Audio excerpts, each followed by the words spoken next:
हाय, good evening बच्चों। हम लोगों ने कल जो पढ़ाई की थी एक्सरसाइज 4.4 चैप्टर 4, उसके 2 क्वेश्चंस हमने सॉल्व कर लिए थे। आज हम तीसरे क्वेश्चन की तरफ बढ़ेंगे और तीसरा क्वेश्चन क्या है उसको हमको देखना है। Okay, question is if it possible to design a rectangular mango group. Means कि क्या यह संभव है कि हम एक रेक्टेंगुलर गार्डन बनाना चाहें, अगर आम का बगिया बनाना चाहें तो क्या यह संभव है कि एक आम का बगिया ऐसा बनाया जा सके जो रेक्टेंगुलर हो और उसकी जो लंबाई है उसकी चौड़ाई से 2 गुनी हो, यानी length is twice its breadth, यानी लेंथ जो है उसके ब्रेथ के क्या है, ट्वाइस है, यानी जस्ट डबल है। ओके, तो चलिए अगर ऐसा है कुछ भी तो हम देखते हैं, कोशिश करते हैं कि बनता है कि नहीं बनता है। तो यहाँ पे हम सबसे पहले क्या करेंगे, सपोज करेंगे। सपोज, ठीक है ना, suppose the length, suppose the breadth, सबसे पहले हम क्या सपोज करेंगे, ब्रेथ बी एक्स। हमने जो रेक्टेंगुलर फील्ड, अब समझना कि कोई रेक्टेंगुलर फील्ड अगर हम सपोज करके चलते हैं कि हाँ हम यदि बना सकते हैं, ऐसा हम सोच करके चल रहे हैं, ठीक है ना, तो उसकी ब्रेथ को अगर x मानते हैं, ठीक है ना, और लेंथ जो है आपका क्या है, लेंथ यहाँ पे क्वेश्चन में मेंशन किया हुआ कि whose length is twice its breadth, यानी उसकी लेंथ जो है उसके ब्रेथ के ट्वाइस है, तो हमारा क्या हो जाएगा, ये 2x हो जाएगा, यानी लेंथ क्या होगी, 2x होगी और ब्रेथ क्या होगी, x होगी। क्लियर। चलिए, so area, according to question, area of rectangle का फार्मूला क्या होता है, according to question area of rectangle का फार्मूला होता है, एरिया ऑफ रेक्टेंगल का फार्मूला, क्योंकि रेक्टेंगुलर फील्ड है, क्लियर है, तो एरिया ऑफ रेक्टेंगल हमको लगाना पड़ेगा, उसका फार्मूला होता है length into breadth, which is given here, जो हमको यहाँ पर दिया गया है। तो देखिए क्या दिया गया है, समझिए, एरिया ऑफ रेक्टेंगल यानी रेक्टेंगुलर फील्ड आपको 800 मीटर स्क्वायर दिया गया, कहीं दिया हुआ है क्वेश्चन में 800 मीटर स्क्वायर। क्लियर। अब इज इक्वल टू हमारा क्या हो जाएगा, लेंथ इनटू ब्रेथ, लेंथ की वैल्यू कितनी है 2x और ब्रेथ की वैल्यू कितनी है x, तो 2x इंटू एक्स, यानी इसको हम ऐसे भी लिख सकते हैं 2x square is equal to 800 metre square, then x square is equal to क्या हो जाएगा 800 upon 2, then it will be divided, यानी x square is equal to 400, then x भी under root 400 means x is equal to plus minus 20, यानी x की value 20 आ गई, तो breath भी 20। हाँ, हम ऐसा रेक्टेंगुलर फील्ड बना सकते हैं जिसमें ब्रेथ जो होगा, सो ब्रेथ बी 20 मीटर, तो लेंथ क्या होगा, लेंथ हमने क्या सपोज करा है, लेंथ है 2x, तो 2 इंटू 20 यानी 40 मीटर, लेंथ क्या हो जाए 40 मीटर हो जाएगा।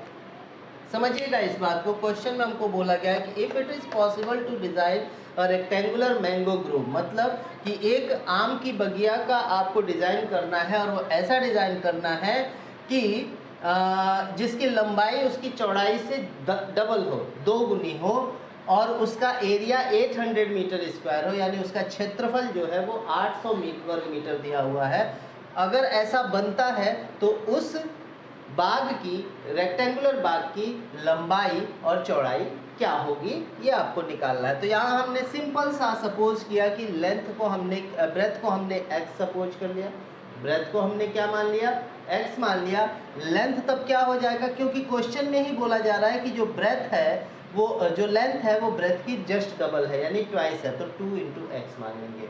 उसके बाद हम 2x, क्योंकि लेंथ इंटू ब्रेथ हमारा फार्मूला होता है, तो 2x इंटू एक्स जो होगा वो 800 के बराबर होगा। Then 2x square is equal to 800 होगा, then x square is equal to 400 होगा, then x square is equal to 400, तो 400 का रूट ओवर, तो x will be 20 metre and x will be 20 metre. Then what is the length be here, length क्या होगा, तो length भी 2x है अपने पास, हमने सपोज किया था 2x, यानी जस्ट डबल ब्रेथ का, तो कितना हो जाएगा 2 इंटू 20 यानी 40 मीटर इसका लेंथ हो जाएगा। आई होप आपने ये क्वेश्चन समझ लिया होगा। इसमें अगर कोई भी प्रॉब्लम होते है तो आप कमेंट करके मुझे ज़रूर बताएंगे। ओके, तो इस क्वेश्चन का आप लोग स्क्रीनशॉट ले लीजिए, फिर हम नेक्स्ट क्वेश्चन की तरफ बढ़ते हैं।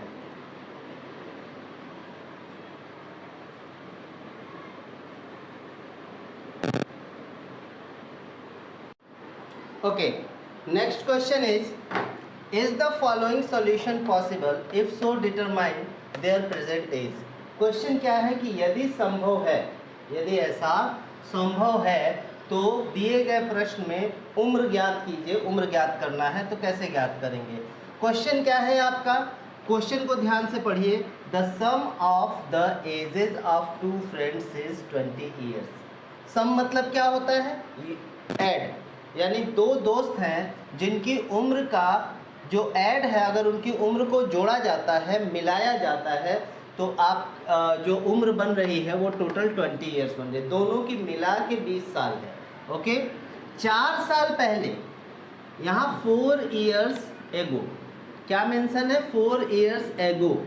एगो मतलब क्या होता है, पहले, तो 4 साल पहले की बात हो रही है कि 4 ईयर्स एगो मीन्स कि 4 साल पहले दोनों की उम्र का जो प्रोडक्ट था, प्रोडक्ट मतलब दोनों की उम्र का अगर हम मल्टीप्लाई करते हैं, सपोज 4 साल पहले उसकी उम्र अभी मान लीजिए 15 है, तो 4 साल पहले 11 होगी।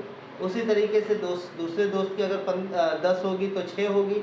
तो दोनों की उम्र का जो प्रोडक्ट था वो कितना था 4 साल पहले, 48 था। क्लियर, 48 वर्ष थे। तो अभी उनकी प्रेजेंट एज क्या है वो हमको निकालना है। इफ पॉसिबल, यदि संभव होगा तो, अगर संभव नहीं होगा तो नहीं निकलेगा। अब संभव कैसे होगा कैसे नहीं होगा, ये जब इक्वेशन बनेगा तो उसमें हम निकाल करके देखेंगे कि पॉसिबल है कि नहीं है। चलिए नेक्स्ट, तो स्टेप पे चलते हैं। तो suppose the age of first friend be x years, तो आपके दूसरे फ्रेंड का क्या हो जाएगा, तो सेकेंड फ्रेंड का क्या हो जाएगा 20 माइनस x ईयर्स। ठीक है ना। अब यहाँ पे लिखेंगे 4 years ago, 4 years ago the edges क्या होगा, उम्र क्या होगी उनकी, ये देखिए। तो 4 ईयर्स एगो यानी x minus 4 according to question, यानी इसमें से 4 साल कम करेंगे तब 4 साल पहले जाएंगे, और इसमें से भी 4 साल हम माइनस करेंगे तो ही 4 साल पहले जाएंगे। तो 20 minus x minus 4 is equal to कितना था 48, कितना था 48। ओके, तो हमारा ये जो है 48 था, तो अब ये हो जाएगा x माइनस 4 और 20 माइनस 4 कितना हो जाएगा 16 minus x is equal to 48। चलिए अब यहाँ मल्टीप्लाई कीजिए, तो 16x minus 64 minus x square और minus plus 4x is equal to 48। ये 16x और 4x ऐड हो जाएंगे तो आपका क्वेश्चन मिल जाएगा minus 64 minus x square plus 20x is equal to 48। अब सबको एक तरफ सपोज एक तरफ ले जाएंगे तो आपका क्या हो जाएगा, यहाँ पे एक्स स्क्वायर, यहाँ से लिखिए थोड़ा ऊपर से, तो ये आपका हो जाएगा एक्स स्क्वायर माइनस 20x और प्लस 112 इज इक्वल टू 0। अब देखिए क्वेश्चन में पहले ही ये बोला गया है कि अगर पॉसिबल है तो पॉसिबिलिटीज कैसे ज्ञात फाइंड आउट करेंगे। तो इसके लिए हम क्या कर सकते हैं, हमने अभी आपको पहले क्वेश्चन में ही बताया था कि नेचर ऑफ रूट्स की बात करेंगे। नेचर ऑफ रूट्स किसके लिए, क्वाड्रेटिक इक्वेशन के लिए। जब हमारा इक्वेशन ये बन रहा है, ये एक क्वाड्रेटिक इक्वेशन है, तो इसका नेचर क्या होगा। नेचर अगर आपका बताएगा कि हाँ इसमें इक्वल एंड पॉजिटिव रूट्स मिलेंगे, इक्वल रूट्स मिलेंगे, रियल रूट्स मिलेंगे, तो आप जो है इसको आगे सॉल्व करेंगे। अगर रियल रूट्स नहीं मिलने वाले होंगे तो हम इसको सॉल्व नहीं करेंगे। बट रियल रूट्स फाइंड कैसे करेंगे, कैसे पता चलेगा। तो कल मैंने एक चीज़ आपको बताई थी पिछले वीडियो में कि हम डिस्क्रिमिनेंट निकालते हैं, विविक्त कर निकालते हैं। तो डिस्क्रिमिनेंट का क्या फार्मूला होता है, discriminant d is equal to b square minus 4ac। अब ये बी स्क्वायर माइनस 4ac के लिए आपको b चाहिए, a की वैल्यू चाहिए, तो वो कैसे मिलेगा, वो कहाँ से मिलेगा। तो उसके लिए हमको पता है कि हमारे पास जो गिवन इक्वेशन होता है, जो इक्वेशन हम निकाल करके लाए होते हैं, उसका कंपैरिजन करते हैं ax square plus b x plus c is equal to 0 से। ध्यान दीजिएगा, तो यहाँ से a की वैल्यू 1, b की वैल्यू -20 और c की वैल्यू 112 मिलेगा कि नहीं मिलेगा। ओके चलिए, तो अब हम b स्क्वायर माइनस 4ac में ये सारी वैल्यू पुट कर देते हैं। तो d इज इक्वल टू क्या हो जाएगा, -20 का स्क्वायर माइनस 4, a की वैल्यू 1 और c की वैल्यू 112। तो ये 400 होगा और ये माइनस का हो जाएगा 448। Then d is equal to आपको माइनस का 48 मिलेगा। यहाँ माइनस का 48 0 से क्या है, छोटा है, लेस देन है। तो equation has no real roots, equation has no real roots, इसलिए ये पॉसिबल ही नहीं है। सो एज फाइंड करना पॉसिबल सही पॉसिबल नहीं है। सो नॉट पॉसिबल, ठीक है, so not possible to find the age. समझ में आया कि नहीं आया। ये क्वेश्चन इस तरीके से सॉल्व करना है, यानी आपने जो भी क्वाड्रेटिक इक्वेशन सॉल्व करते हो, आपको लगता है कि इसमें बहुत ज़्यादा फैक्टर नहीं मिल रहा है या प्रॉब्लम हो रही है, तो आप सीधे सीधे उसका क्या फाइंड आउट करोगे, नेचर ऑफ रूट्स फाइंड कर लो। क्या रियल रूट्स मिलने वाले हैं, नहीं मिलने वाले हैं तो उसको सॉल्व में मत करो। ठीक है, समझ में आ गई बात। ऐसा अगर कोई क्वेश्चन आता है तो, क्योंकि क्वेश्चन में पहले ही मेंशन किया गया है कि is the following solution possible. यदि पॉसिबल है तो ही आपको डिटरमाइन करना है, अगर पॉसिबल नहीं है तो डिटरमाइन नहीं करना है। ये आपका क्वेश्चन है। ठीक है बच्चों, तो ये आपका हो गया question number 4, chapter number 4 exercise 4.4 का। ओके, तो आपको मैंने 2 क्वेश्चन बता दिए। अब मेरा काम तो 2 क्वेश्चन मैंने बताया, अब आपको क्या करना है, आपकी रिस्पॉन्सिबिलिटी क्या है। आपकी रिस्पॉन्सिबिलिटी ये है कि सबसे पहले अगर जो नए हों वो चैनल को सब्सक्राइब कर लें और इस वीडियो को अपने दोस्तों में सेंड करें, अपने फ्रेंड्स को ज़रूर बताएं, अपने फ्रेंड्स को लिंक शेयर करें, और वो सारी चीज़ें जो भी वीडियोस में आपको बताई जा रही हैं वो सबको मिल सके। इसके लिए please follow and please subscribe the channel and like and share also. अपने फ्रेंड को लाइक भी कीजिए, मेरे वीडियो को लाइक करते हुए शेयर भी कीजिए, अपने दोस्तों को बताइए और नए लोगों से कहिए कि वो चैनल को सब्सक्राइब ज़रूर करें, ताकि हमारा अभी तक आप लोगों से जो मुझे मिला है बहुत अच्छा रिस्पांस मिल रहा है, बहुत ही अच्छे अच्छे कमेंट्स आ रहे हैं, मेरा मन प्रसन्न है और मैं बहुत ही उत्साहित हूँ, एक्साइटेड हूँ, इंस्पायर हो रहा हूँ आपके कमेंट्स से कि मैं और अच्छा कोशिश करूँ, बेहतर बनाने के लिए। तो इसके लिए आपको हमारे साथ रहना होगा। ओके, ये आप एक बार वो कर लीजिए, स्क्रीनशॉट ले लीजिए, फिर नेक्स्ट क्वेश्चन की तरफ बढ़ते हैं।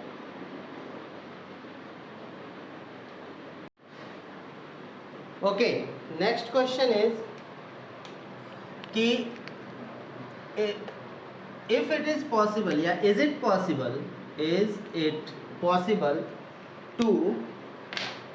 Possible to design a rectangular park of perimeter 80 meter and area 400 meter square. If so, find the length and breadth.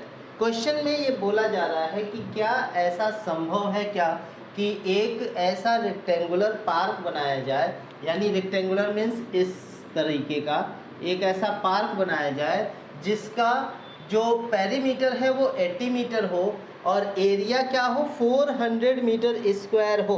क्या ऐसा पॉसिबल है? अगर ऐसा पॉसिबल है तो हमको क्या करना है, हमको इसका जो है लेंथ और ब्रेथ फाइंड करना है। तो चलिए सबसे पहले हम ये मान करके चलते हैं कि इसका जो है ब्रेथ, हम एक चीज़ को x सपोज कर लेते हैं, ठीक है। तो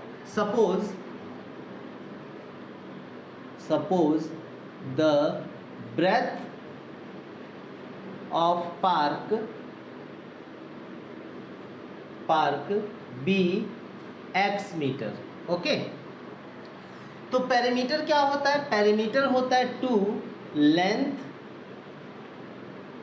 plus breadth, 2 into length plus breadth, ये होता है perimeter is equal to 80। Then length be what? Length plus x is equal to 80/2 हो जाएगा यानी 40। देन लेंथ बी, लेंथ क्या होगा यहाँ पे? लेंथ क्या होगा? LENGTH is equal to 40 minus x. अब हमको ये x मिल गया, ये 40 माइनस एक्स मिल गया, ठीक है। अब हमारा एरिया का फार्मूला क्या होता है? एरिया ऑफ रेक्टेंगुलर या एरिया ऑफ रेक्टेंगल क्या होगा? एरिया ऑफ रेक्टेंगल का फार्मूला L इंटू बी होता है। तो हमने यहाँ पे ब्रेथ तो x लिया था और लेंथ हमको मिल गया क्या? 40 माइनस एक्स। तो हम क्या करेंगे? चलिए तो यहाँ पे लिखेंगे x into 40 minus x is equal to, हमारे पास एरिया क्या है? 400, देन 400 हम लिख लेंगे, ओके। अब x का यहाँ दोनों में मल्टीप्लाई कर देंगे तो आपका हो जाएगा 40x minus x square is equal to 400। इन सबको उधर कर लीजिए, x square minus 40x plus 400 is equal to 0। अब हम इसका फैक्टराइजेशन करेंगे। फैक्टराइजेशन भी कर सकते हैं, ABC भी सपोज करके आप कर सकते हैं, तो करके देखिए। तो यहाँ पे अगर हम करें तो 20 इंटू 20 400 होगा, 20 प्लस 20 40 हो जाएगा। Then x square minus 20 plus 20x plus 400 is equal to 0। Then x square minus 20x plus 400 is equal to 0। x common कर लो यहाँ से, x माइनस 20 तो x minus 20 is equal to 0। Then x minus 20 is equal to 0, तो x is equal to 20। तो आपका यहाँ पे आप लिख लीजिएगा, इसको थोड़ा सा इसको मिटा देते हैं, ये तो समझाने के लिए था। x minus 20 is equal to 0, तो x इज इक्वल टू 20। तो ये जो आपका है x इज इक्वल टू 20 आ रहा है, यानी ब्रेथ 20 आ रहा है, तो लेंथ क्या होगा? लेंथ भी 20 होगा। So this is not a rectangle. ये आपका क्या बनेगा? एक कौन सा पार्क बनेगा? स्क्वायर पार्क बनेगा, ठीक है ना। ये आपका क्या बनेगा? स्क्वायर पार्क बनेगा और ये जो है रेक्टेंगल नहीं होगा क्योंकि इसके इक्वल रूट्स मिलेंगे, ठीक है। तो यहाँ पे आपका ये आंसर हो जाएगा। आप लिखेंगे कि लेंथ क्या हो जाएगा? 40 माइनस 20, लेंथ भी आल्सो 40 एंड ब्रेथ भी also 40। Here breadth is 20 and length is 40 minus 20 equal है। तो जब लेंथ इक्वल है, ठीक है ना, लेंथ और ब्रेथ दोनों इक्वल हैं, तो वो आपका रेक्टेंगल नहीं बनेगा, बट ये उसका लेंथ और ब्रेथ होगा, ठीक है। जो भी बनेगा स्क्वायर फील्ड बनेगा उसका ये होगा। ये आपका होता है चैप्टर 4 के लास्ट एक्सरसाइज का लास्ट क्वेश्चन, ठीक है।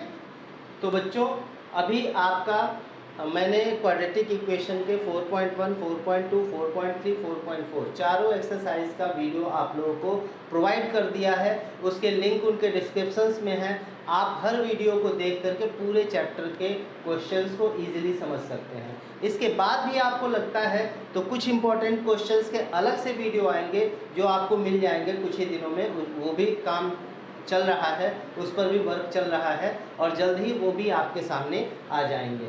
ठीक है, तो ये रही आज की बातें, ये आज का जो वीडियो रहा। आज के लिए बस इतना ही। फिर मिलेंगे आपसे नेक्स्ट वीडियो में। तब तक के लिए आपको इंतज़ार करना पड़ेगा और मेरे वीडियोस को शेयर, लाइक और सब्सक्राइब करना बहुत ज़रूरी है। आपकी इच्छा अनुसार आप अगर करना चाहते हैं, आप पढ़ना चाहते हैं, क्योंकि आप डिज़र्व करते हो अच्छी चीज़ों को, तो मेरे ख्याल से आपको करना ही चाहिए। You must have do this. और जाते जाते आप इस बात को ज़रूर ध्यान में रखें कि आगे क्या होने वाला है, क्या नहीं होने वाला है, उन सब की चिंता आपको नहीं करनी है। ठीक है, अभी आपका प्रेजेंट क्या चल रहा है, प्रेजेंट में आप कितना तैयार कर रहे हो, कितनी पढ़ाई कर रहे हो, वो ज़्यादा मैटर करता है। और अगर हम बात करें अपने पुराने समय के प्राचीन काल के अपने पवित्र पुराण गीता की भी बात करें तो उसमें भी ये लिखा गया है, कर्मण्येवाधिकारस्ते मा फलेषु कदाचन। ठीक है ना, कर्मफल हेतुर्भुः संगो शत्रु कर्मणि। ये जो चीज़ बोली गई है, कर्म करना जरूरी होता है। आपको अपने कार्य करने जरूरी हैं। आप अपने काम को कीजिए। आपका कर्म, एक विद्यार्थी जीवन का कर्म होता है पढ़ाई करना, अध्ययन करना, अच्छे से पढ़ना। तो कर्म करते हुए फल की चिंता अभी नहीं करनी है। आप कर्म करेंगे तो फल अपने आप अच्छे होंगे, बेहतर होंगे, परिणाम बेहतर होंगे। तब तक के लिए गुड बाय। फिर मिलते हैं अगले वीडियो में। गुड बाय, शुभ रात्रि, शुभ रात्रि।